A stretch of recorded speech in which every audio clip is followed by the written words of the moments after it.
My digital art journey has literally been such a wild ride because I used to draw like this, and then now my art is something like this now. And it has literally taken me years to get to this point. I've been meaning to make this video for a while because I remember how much I struggled back then, and if I knew like some of these tips when I was first starting out, I don't think it would have taken me as long as it did for me to get to this point. So if you're an artist just starting out on your digital art journey, this is the perfect video for you. But if you're someone that just wants to come into this video and cringe at the art that I used to draw, that's okay, because I totally get that, and honestly, me too. But yeah, without further ado, let's get started. So, devices and softwares. When I first started doing digital art, I actually bought like the Wacom tablet. You know, the tablet that you draw like on your table and you like look at the monitor to see like what you draw? Because I was like, I can do this. And turns out I really cannot. Because I've been doing traditional all my life, literally since I was a kid, and always have been doing just drawing with pen or pencil and paper. So transferring to like a Wacom where you're not looking exactly what you're drawing literally didn't click in my head, and I could not understand it. So I eventually got an iPad. To be honest, I also was excusing of me getting an iPad because I was also heading into university. So I was like, I need an iPad for university. I might as well just get one to use it for digital art as well. And honestly, it worked so much better. Just something about being able to see what you draw like right beside your hand is just functions a lot better in my brain. I literally got the biggest iPad size.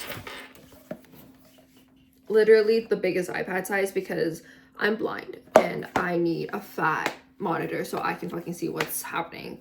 And of course, I also got a screen protector. I got the paper like one, the one that's supposed to be like a piece of paper. Does it feel like a piece of paper when you're drawing it?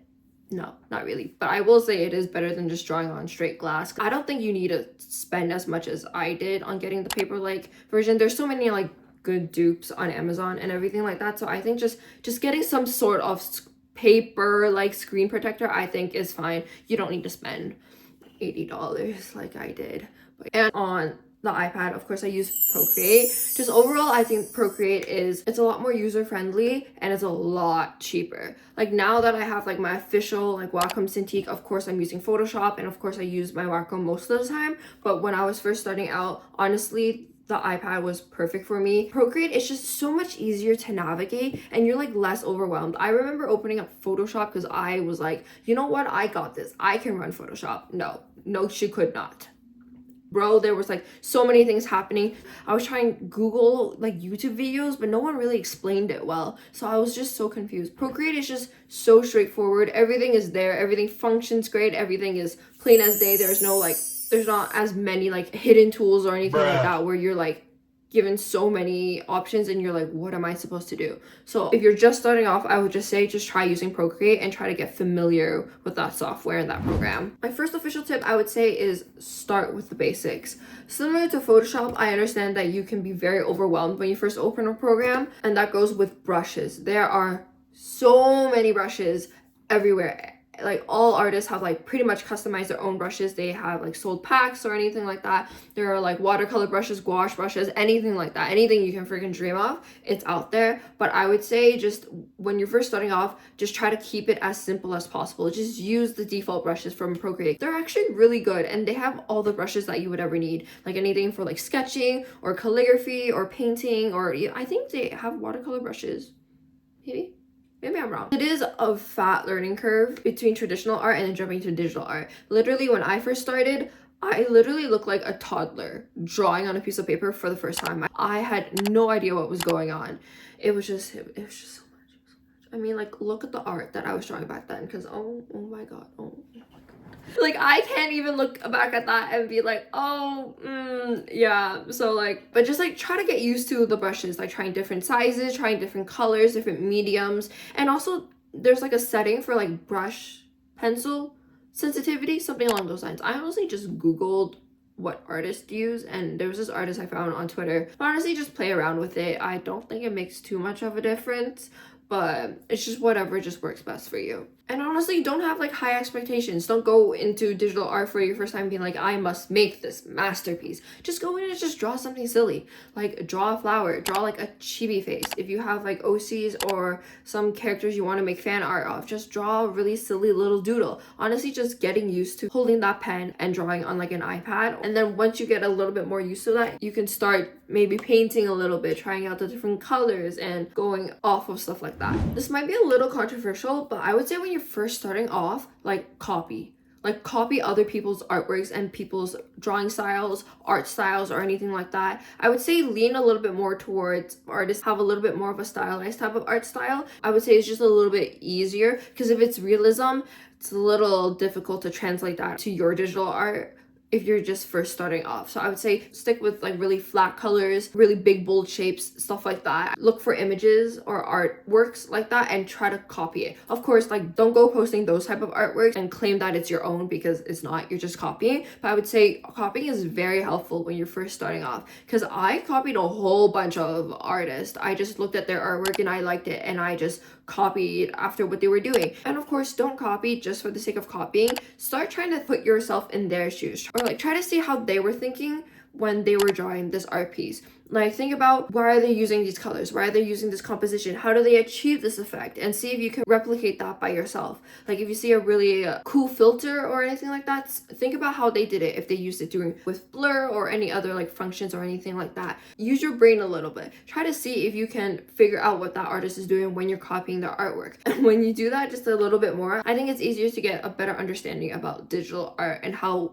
things function. And I would say it's able to help you in your process as well, for you to able to figure out what works and what doesn't work for you, and what type of flow or what streamline works best for you as well. And of course, just searching on YouTube, just some art tutorials here and there is also very useful. And that's what I did in the very beginning. I think I followed around like 2 videos. I think they were like environment art. I just literally didn't know how to draw nature, so I was just googling how to do it, and I just found this tutorial, and then that's what I followed, just to see what the process is like for like other artists and see how they approach their art, and see if I can use those strategies and put them in my art style or in my art process as well. And also just looking at speed paints, honestly, it might not be as helpful as like an in-depth tutorial, but honestly just looking at people's processes is also very fun to watch. And I also feel like there's like a lot more speed paints online, because I think they're just a little bit easier to make than like an in-depth tutorial, how they reach that art style, what different layer effects do they use, and how many layers they use when they're drawing. And then of course, once you get a little bit familiar with digital art, I would say try to step out of your comfort zone. Like stop copying so much. Try to see if you can come up with your own pieces when you're doing your digital art, like searching for like different references online or in books or anything like that, and see if you can come up with your own piece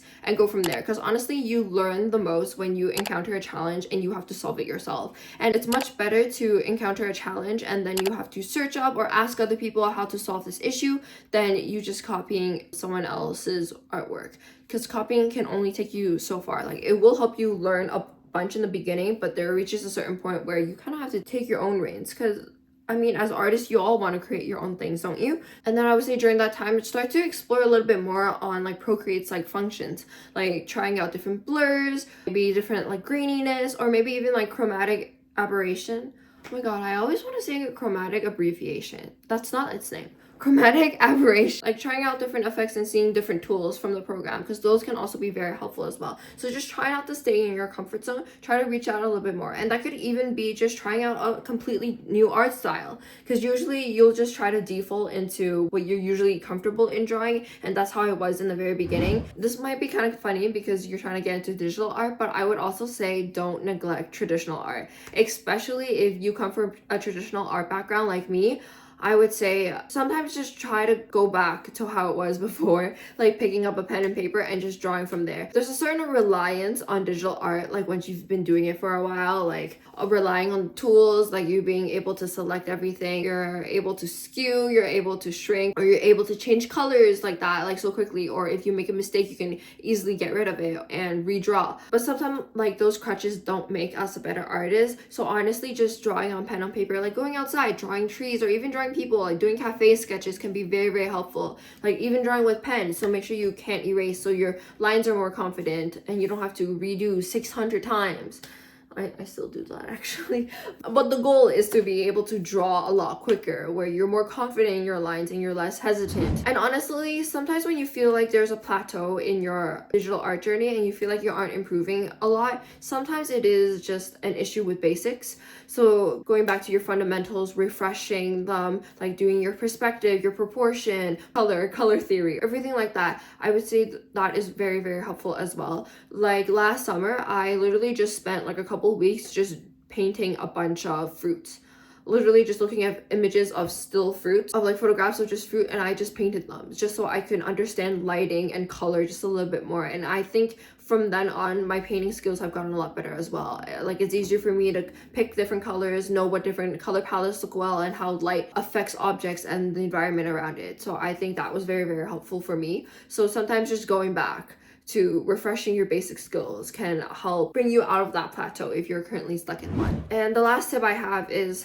you've heard this tons and tons of times, but you just have to draw a lot.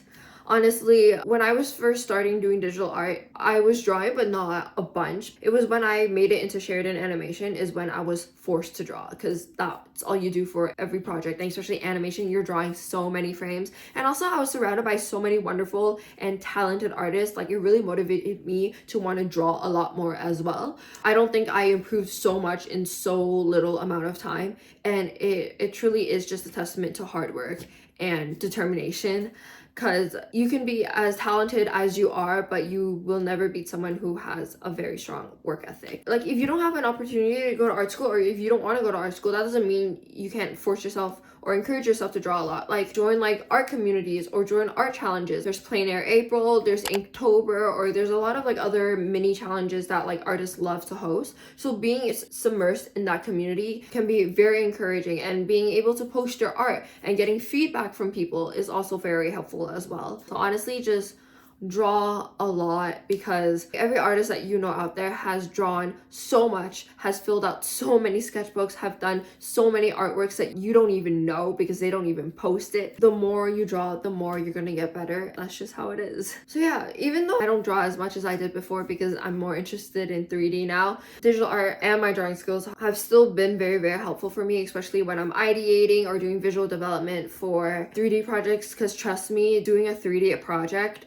without a plan, without a visual for you, oh my god, it's so difficult, and it will take you so much longer than it needs to be. But yeah, enough about me yapping. I'm also curious about how you guys are finding digital art. What was like the hardest struggle that you had to overcome? Or if you're currently learning digital art, what's something that you're struggling with right now? If you want to chat, or if you have any questions or anything like that, feel free to like just message me, because I'm always open and I'm always happy to answer any questions. If you are starting out on your digital art journey, I am wishing you the best of luck. You got this. It is a long art journey. It has taken me a really, really long time to get to this point. I mean, look at the art that I used to do, but I would say it is really rewarding if this is something that you really love and you really enjoy. And I'm very excited to see all the art that you guys post and all the art that you guys make. And yeah, thank you for watching, and I'll see you guys later. Bye.